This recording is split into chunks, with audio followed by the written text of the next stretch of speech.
Welcome again to My Life Continues. I think I'm shouting, but that's the spirit I'm in because I'm talking about the audacity of men today on this podcast. No, not just men. Trust me, I said men because that was going to make some people, I raise some eyebrows and stuff.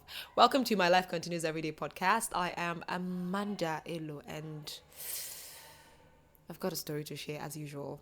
We'll be back. My life. My life will continue every day. My life continues every day. Well, my life continues every day. We move. My life continues every day with Amanda Elu. Yeah, so I was talking about the audacity of human beings. I don't know how people think that after they hurt you so much. I mean, I've hurt people too, so maybe I'm also audacious. But how do people just think that after they hurt you so much, they could just, wake up and everything will go back to normal, just like that, based on their own terms? They don't want to wait for you to heal. They just, they just want to run back into your life. Hey, Amanda, can we become... This one said, hey, Amanda, I miss you. I miss our friendship.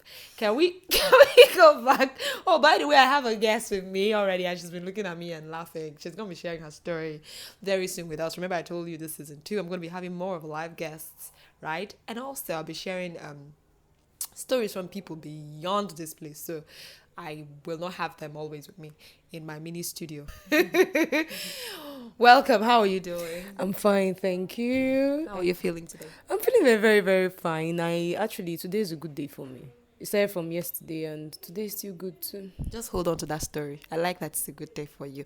I wanted to just tell these people. Have you ever met people who are audacious, my dear? Yes, I think I've met one some years back actually. I've met one. What happened was, I think I was in the office. Then I was working as a receptionist in this company like that. Yeah. So this guy came in and then I noticed he was quite confident. And then he came with his girlfriend. I didn't actually know this girl was his girlfriend though. Yeah. But as time goes on, a conversation started and we were, talking. And before the girl like, oh, and you can see my boyfriend. They're making reference to the guy. So I was like, oh, this is your boo-boo.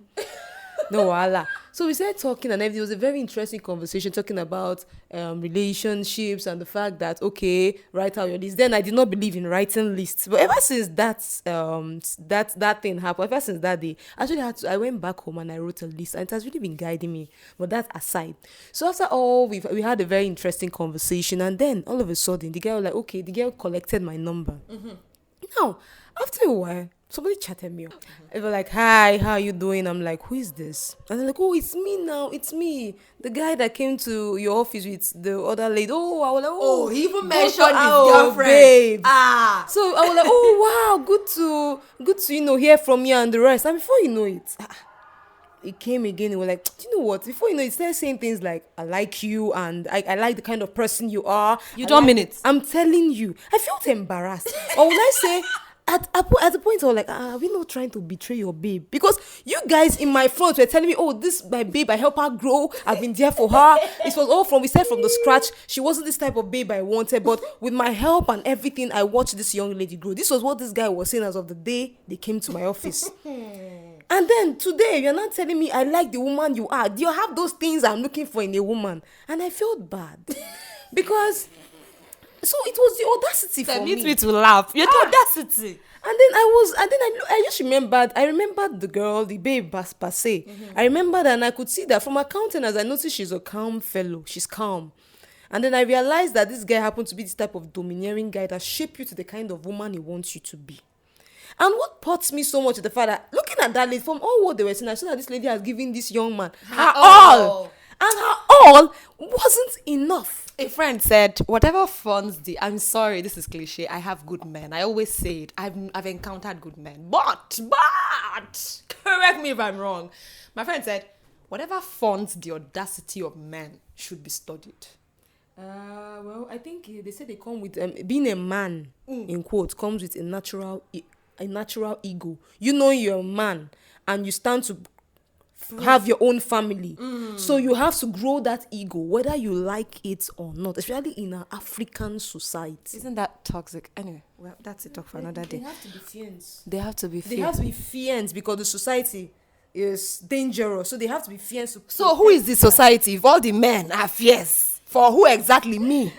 Let's just keep moving on. It's just the audacity of some people. And let me gist you. The next story I'm about to tell you is a French story. She said it and I said, oh God, I'm going to do a whole episode. So I told you people of somebody who I went to visit and this person asked me out of his house.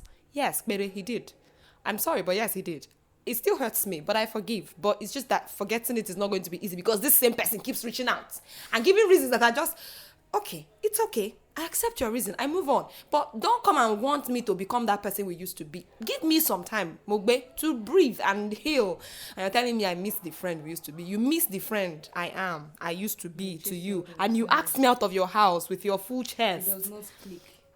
I don't know what you have in mind, but just in case you come across this podcast, make you know, say, I don't understand. This is scary. Killing me softly with this. What is this? Do you know? So speaking of my friend who, audacity. My friend is in a relationship presently, and I'm so happy for them. It's been going well for them. I know, right? It's been going well for them. But this her boyfriend had an ex-girlfriend who he used to, what's it called again? Subscribe. Her, is it iTunes or something? Okay. Yeah. So he does the subscription for them as people in love. You know how you have your friend or boyfriend and they subscribe for you. In some cases, not all the time, they subscribe maybe Netflix or anything, and then this is the case, iTunes. So even after they broke up, he was still funding it because automatically the money gets, deducted from his account. So it was happening. So when my friend came into the picture as the new girlfriend, he slashed off the payment. So my friend said she was with her man and the man got a call and he picks the call and it was his ex, and the ex was asking him, why did you not subscribe for the month? What is this audacity? Hey, energy. My goodness. Agbabola, that's what my friend called her boyfriend. She said Agbabola. Because if you were not doing it before, I mean, he should, if they wanted to be doing it since they were in a relationship, I think it's okay for them. Yes. But, baby girl, where is your shame? I'm not shaming her. I'm just saying, it's the audacity. You're not with him anymore. Yes. Should he still fund your iTunes life? I think she would have just come out and I feel what she would have just done is, bros, hello. Hey, good evening, sir. What is that? That side to show respect for someone who have been funding something for long, even after the relationship. I've had cases of people even tell me, my ex, very nice guy. Yeah. You know, we no longer date, but he still sends me monthly allowance, or he still sends me birthday presents. I've heard things like that. So people are that nice, especially if they actually separated in a cool ground. Now, in a case like this, where brother has now stopped the subscription, you will now say, hello, sir. How are you, sir? Sir, don't be offended, though. Present it in such a way that the young man will have compassion and fund it for you. But not to come out and just call the guy out and be like, babe, what's up? Why? It doesn't make any sense. I guess some people don't have respect. Or maybe she lost the respect during the time. It's just some people's sense of entitlement. Unless they had a covenant. Did they do a blood covenant on iTunes subscription? Because I don't get it. You know this terminology they use, see finish. So sometimes it looks more like the babe don't see the guy finish. So she doesn't rate him anymore. Because if it's someone you respect, the moment he even stops it, you're supposed to even cry and say, hey, I've lost a good man. No. See, subscribing your iTunes. Anyway, let me not talk about my friend because she could be listening. I don't know if the guy is a good man or not, but I think he's good for my friend right now, right? But the cocoa is, if she does not even respect him, can she not respect herself? Yes. Do you understand? Yes. Like, what is this? What is I feel How can you not respect yourself? my sister. Baby girl. I think some people, there's something they call shameless. Some people actually, sorry I have to use the word shameless, but I've realized that some people, sense of entitlement, like you say, and when shamelessness and see finish are into these two things are in one person. Otilo. Otilo. Okay, so it's still My Life Continues Everyday podcast, and I still am Amanda Elo. Please feel free to share this podcast with any person you come across. This is the second season, and remember how this started. This is a podcast of a young girl, me, who left home, and And when in search of a green pasture, it's always green on the other side. Amen. Pray for me. Exactly. That is pray for me. And I left and I wasn't sure where I was going to, but I eventually found my food. And thanks to good people who I stayed with, who even helped me, with the idea of this podcast. And I started, and it was through this podcast I got the job I got, but not in Lagos anymore because I moved to Lagos. So I got the job in Umuahia. I moved to Umuahia. I'm doing this summary for people who are new, who probably didn't listen to my season 1 episode. This is what I do. I tell the story of my life, mostly my career journey. I've never really talked relationship, but I think this season 2, I promised to, bring, necessary parts. I did not come to do Ofege and Aproko on somebody's son's head. That's not my plan. Or sons, as a matter of fact, until we find the person. The point is, I just want you to know that I'm human. This is happening to a human somewhere. This is where they've been, and this is how it's going for them. My life is not some model. It's not a standard. It's just me, a young lady, sharing her story. If you're inspired by it, glory be to God. That's the plan. You would also hear other people's story, because I have a guest here with me and she's about to share a story with us. The plan is to remind you that you're not alone.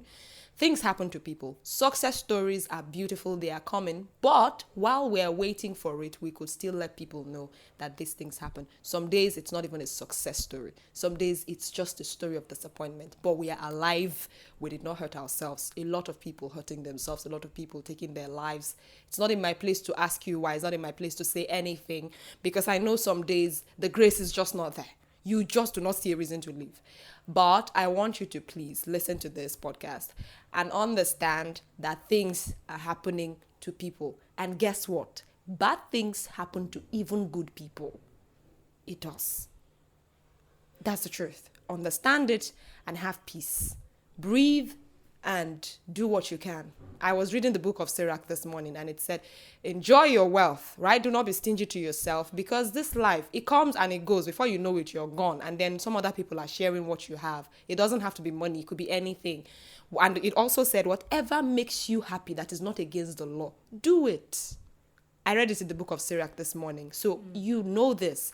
Whatever makes you happy that is not sin, that is not against the law, that does not affect another person's soul negatively, please do it. Because you know what? We could be waiting for some big picture, which I am interested in. It's my motivation. But you could be waiting for a big picture and never make it to the destination. That's very scary. Do you understand? So it's better as the day comes, just take it, because I've seen things, me, and I know you have seen more than me, probably. So yes, I take my day the way it is. My roommate said, my roommate once said, why don't you be like, you remember the day she was saying it to you? She said, why don't you be like my roommate? She was saying, why don't you be like my roommate? My roommate, no matter what she's going through, will always watch Netflix and sleep. And truly, these two things, I do it. I love movies and I love my sleep. I'm not asking you to do the same, but I'm just saying that, we cannot kill ourselves. That's the truth, though. We should not be complacent, right, or nonchalant, but we also cannot be so absorbed and involved in these things that we let them swallow us whole, because for as long as we live, our lives continue every day, and it should continue well. When it's time for the maker to take us, at least we know we have lived, just like Beyonce said, I was here. So that's it. So just know this. Well, you can find me on social media, on Facebook, on Instagram, with Charlie Mandy, CharleyMandy, Charlie Mandy. You can find me, and then you can check up for some other things, right? Just in case you want to have a personal conversation with me. Meanwhile, on the Anchor platform where I also post this podcast, you can leave a message for me. If you think you want to say something to me, go ahead and leave a message for me. I could add you to the tribe. We have an MLC tribe on WhatsApp. I could add you. We could have conversations. Or you could just listen and share this with your friends. That's like the most important thing for me and for you. All right. So we're going to my guest, who is going to share her story, because she has, I guess, a lot, but whatever she's ready to share with us today, we are comfortable and we hope it inspires someone. And I want to say thank you for agreeing to do this with me, because I know how this is a big deal for you, because I know the whole vulnerability thing is not really your thing. So you'll be fine. Thank you. Some other person will learn from this, I pray, and I hope it inspires some other person, and I hope you get the hope and the strength that you need. All right? Amen. Amen. So over to you, baby girl. Okay, this is I don't know, I feel I will not use the word weird, or all the same, doesn't matter what I feel right now. So It this matters, but just do it. okay, I will just do it, baby. I will have to I will have to pour out what I feel people could benefit from.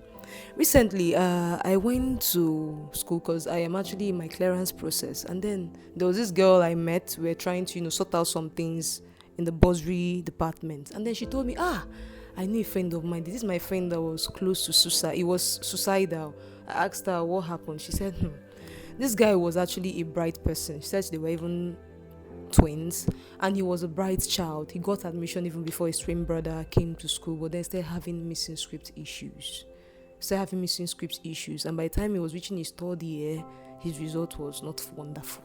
You know that feeling of coming out from the secondary school and you're so sure of what you're going to the university to do, and you're coming out with a good grade, you're getting a job. It did not work out for this bro. And then he got to a point he started feeling suicidal. Or I can't say the exact feeling he had, but at some point, when someone starts saying, I don't tire, that kind of thing, making statements like that, and start feeling suicidal to an extent. And then I told her, wow, if you see that guy telling the story of someone who have spent almost 8 years in school and is still on a journey to getting a result out of the school, and it's not done yet. She was like, I don't understand. I told her, okay, babe. I gave her a briefing of what had happened, and then she was like, wow. I told her, when you go back, tell that guy about that person. The moment you think your own is worse, you can go out there and see those you're better than. The thing is not for you to be proud or feel yourself, but to thank God for the grace He has even given you, that you're not to that level. Yes, and it's as much as you're thanking God for your own level, pray for the other person who is so down there.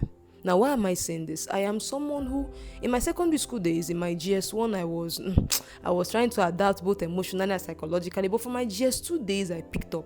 And then I was this calm child, but I was someone who teachers recognized because of the fact that I was doing well in my academics, down to senior class when I became the head girl, and then I was done with school. So it was, let us go to the university and, read and be serious, that kind of thing now. Now I go in with admission to the university. Now I got sick in my year 1. Things happened. I was sick. At some point, I wanted to leave school. I didn't even want to continue. Now I had 2 challenges. One was I was sick, though it's a long story on the sickness journey, though. But I was sick, and the second thing was the fact that the funds for the school wasn't coming in.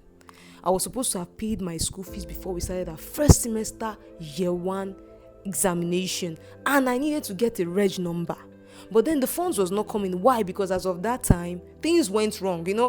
Family gist now. Things just went wrong, and then finances weren't coming the way it's supposed to be. And then I got discouraged. I was sick. I was going for prayers. I was taking medications. I had to start going for prayers, going to the chapel to pray and stuff like that. And then I told my mom that, Mommy, I'm coming back home. I beg, I'm coming back home. Then when I came back home, my dad was like, I've gained this admission. Why not go back? Finish what you've started. I went back with this spirit. Glory be to God. My school fees, finally my school fees got paid, and then the reg number came in. But I had already missed some examinations. I did not see the mouth to talk. Maybe because as of that time, I did not have enough friends. The university was new to me. I wasn't even staying in a hostel where I could even have. I didn't tell you. I was staying in a remote area. Let me use that word. A very remote area where nobody knew about school. Let us go and farm. That is the things I hear there.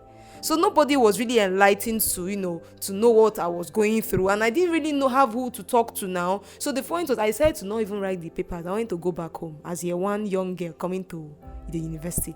I told myself, let me pack my things and start going back. Then it happened that I came to school maybe the day they had their third paper, and then the lady just saw me. The lady has seen me come to do photocopy one time. She just saw me and told me, are you not in year 1? I told her, yes. Are you writing your examinations? No. She was like, I don't understand though. She had to call another friend of mine who was also my coursemate. I was like, They were like, what is this? You can still write. This is a university. It doesn't matter. You can. I told them, I don't have a reg number. What will I put there? They said, put your jam reg. Right. I had to now follow up the case. They told me, go to meet your departmental secretary.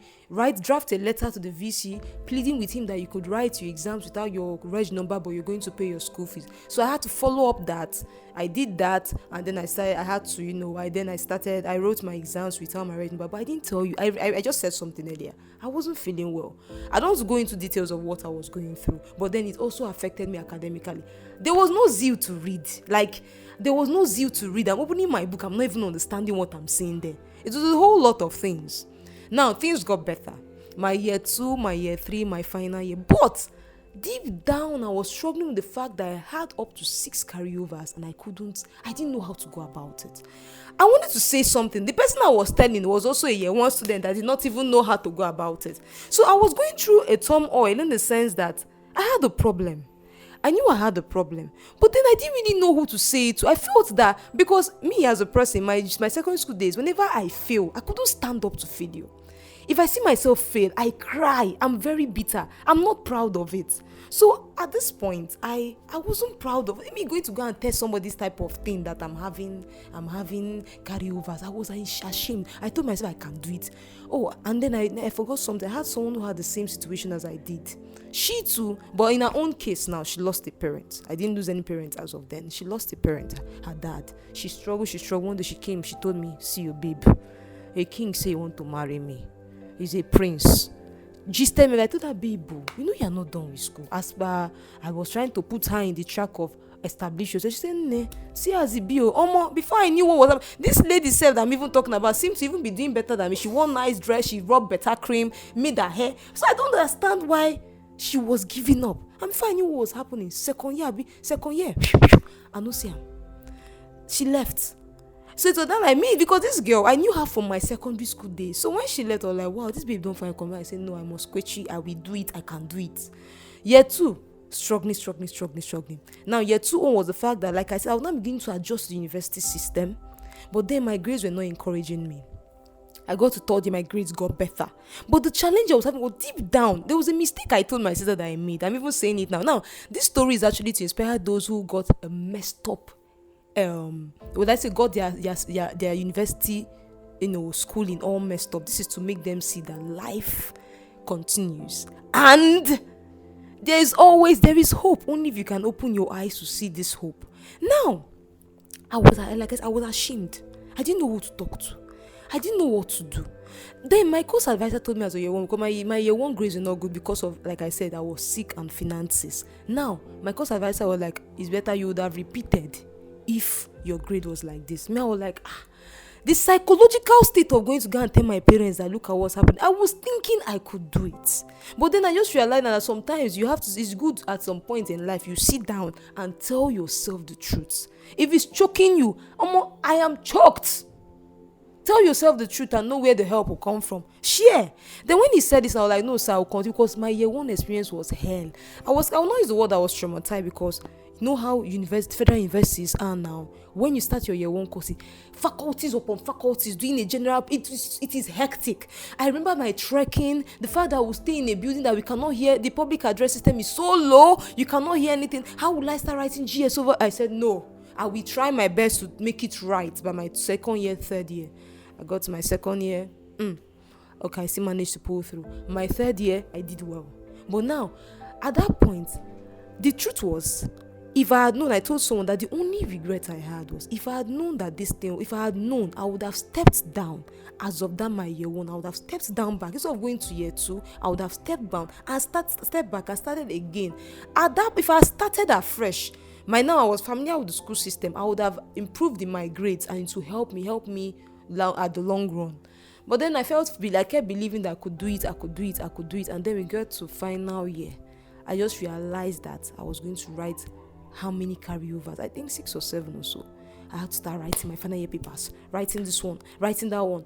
At the end of the day, after I was done with my final year papers, hey, you have graduated, deep down in my heart, I'm like, hey, oh my God, what am I going to do? Are you sure? I was having panics, I wasn't really sure. And then at the end of the day, when result, 3 papers were filled. Hey! I did not see the face to tell my... No. I've already cleared all those papers now. I've cleared everything in my final year. But 3 papers. One was a final year course, one was maths, and one was a year 2 course. That was just the 3 papers left for me, but I was too ashamed. Now I realized something. I didn't know how to deal with failure. That was it. The problem was I didn't know how to tell someone that I have failed. Now, don't get me wrong, I have not failed, but I failed at this thing doesn't mean I'm a failure. But then I did not know how to say it. I didn't know how to face my dad. I had to go. And again, now I told myself that, okay, if I'm going back to school now, who will fund my school fees for an extra year? Do you know what I told myself? I told myself that I'm going to own up to the responsibility. I will just use 1 year to work, then come back and clear those courses. So I had to manage the situation. I worked, came back 1 year later to clear the courses, which I did. But guess what? I think things don't work out the way we want, because, well, some people might be listening to this and be like, this girl, she just did dumb, Jerry. Which kind? She no feel ask person, those kind of things. But one thing, my younger sis once told me something. Nobody really understands what you're going through until they go through that same shit you're going through.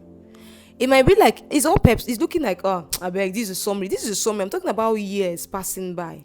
I'm going with this confusion. Funds are not coming. No, I didn't tell you. My school days was not perfect at all. There are some things I had to keep struggling with. Finance, it wasn't perfect. So at the end of the day, when I came back after a year to come and write my extra courses, which I did. But guess what? After that year I wrote my extra courses, she's trying to raise funds again, because the funds I was thinking I'll raise the year immediately after my schooling, I did not raise. Coming back to come and write my papers, thinking it was really, it was like these funds were not coming. And then the next year was COVID. COVID came, we had to stay indoor and wait till when work is available. Now, when I got a job, luckily for me, I was able to I got a job. Now, this job was more like a job that you market and the rest. We did not know it was a fraudulent company. So, with the hope that, I go use this one, clear waiting that they do now. Oh, thank God, that kind of thing. Now, this is now the 3rd year after my supposed graduation. The 3rd year after my supposed graduation, that was when the COVID came in. And then after the COVID, when everything had subsided, had calmed down, we started this job. I was thinking this was a promising job I've been looking for, because the commission was high, everything. I'm like, oh God, this is what we are looking for. Okay, I was planning myself that the commission that was coming, I'll use it to do my clearance and rest. After all plans and all. The next year now the 4th year after my graduation, we got the shock of our life. After all the promises that we were told and we're thinking this company we're working for was the best and everything, it crumbled before our very eyes. Now I was going through a shock of how I brought people's funds having issues. What would I tell them? Because of this company, people's funds having issues. Me, myself, the goal, I was like, okay, if I do this, I'll get funds to do my clearance. All bashed. And my dad asked me, what is happening? I did not see the face to tell even till today. It is one thing that I won't use the regret word, but it's one thing that still pains me. And I pray with time, I believe that the healing will come. And then I was trying to, I finally opened up to my dad that it was Fonski, because I wanted to do it by myself. I saw my family, I have younger ones who are schooling. And I know that things got messed up in my own past. I wanted to face it and do it myself, but it wasn't working the way I wanted. Okay, I know this is getting all long, but what will happen is definitely I'll continue this in another episode, because this is a story of 8 years down the line. Thank you so much for agreeing to do this. Like, it's mind-blowing already. We're not even done yet. Guys, are you not excited? No, the word is, are you not inquisitive? Are you not curious to know what will happen next? Guys, things happen. That's just all I want to let you know. Things, they happen to people. And this is a real person, because I'm sitting with this real person. So you don't get to think probably, I don't know, this is a story you got from people don't just wake up and anyway, I don't know, but she's not manufacturing this story. I don't think she's manufacturing this story. And from the way it sounds, you can tell that there is more. So yeah, if you want to hear this, if you want to hear the full story, what happened to this young woman, this strong, amazing woman, then you're joining us for the next episode. And that one, I promise you, will be wonderful and worth it as usual. Thank you so much for joining me on My Life Continues Every Day, the podcast. I am Amanda Elo and I appreciate you. Do not forget to share this podcast with all your friends everywhere as much as you can. And if you have a story to share, feel free to reach out to me on my socials. On Facebook, on Instagram, it is Charlie Mandy, or you can check for Amanda Elo. Now, you can send me your story via email. I am amandaelo@gmail.com. So feel free to drop your story. Shouldn't exceed, say, 7 minutes. I'm saying this because, if it's a large file, it might just be a big problem, it might just be a big deal. So say 5, 7, 8 minutes. Tell your stories. You could tell it in bits, just like she did. If you have so much to say, you could just cut it, and send it to my email at iamandaelo@gmail.com. Let it be there. Just state what you are, who you are, and of course, remember, everything is anonymous. The only person allowed to say their name is me, Amanda Elo. Otherwise, trust me, your identity is secured. I'm not letting anybody know anything about you. We make here a safe space as much as we can. If you were inspired by today's story, then join us for the next episode. I love you. God bless you, and may His angels continue to protect you. Amen. Ciao. I'm living a good life, no stress and no strife. Every day I keep moving up. Monday to Sunday, steady balling. If you can be one,